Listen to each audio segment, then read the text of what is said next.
পাটের উৎপাদন বাড়াতে চীনের সহযোগিতায় বাংলাদেশে একটি আধুনিক গবেষণা কেন্দ্র ও ল্যাব গড়ে তোলা হবে বলে জানিয়েছেন বাণিজ্যমন্ত্রী খন্দকার আব্দুল মুক্তাদির।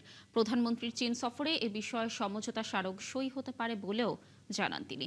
সম্ভাবনাময় শিল্প খাতগুলোর সক্ষমতা বাড়ানো নিয়ে মঙ্গলবার রাজধানীর সিরডাপ মিলনায়তনে মতবিনিময় সভায় বাণিজ্যমন্ত্রী এসব কথা জানান। এ সময় তিনি বলেন, পাটের উৎপাদনশীলতা বৃদ্ধি, বহুমুখী ব্যবহার ও নতুন বাজার খোঁজার লক্ষ্যেই এই গবেষণা কেন্দ্র হবে। সুনির্দিষ্ট পরিকল্পনা, নীতিগত সহায়তা, গবেষণা ও দক্ষ মানব সম্পদ উন্নয়নের মাধ্যমে রপ্তানি আয় ৫৫ বিলিয়ন থেকে ১৫০ বিলিয়ন ডলারে উন্নীত করা সম্ভব বলেও জানান মন্ত্রী। সরকারি প্রকল্প বাস্তবায়নে দীর্ঘসূত্রিতা এড়াতে সংশ্লিষ্টদের প্রতি আহ্বান জানান বাণিজ্যমন্ত্রী।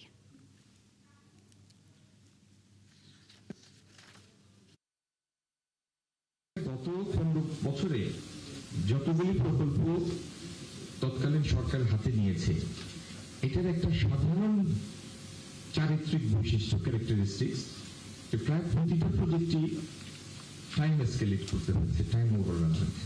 কেন সময় এত বেশি লাগে তার কিছু কারণ আমরা খুঁজে বের করেছি, যেগুলি এই সরকার সেগুলি থেকে বের হয়ে আসার জন্য কাজ করছে।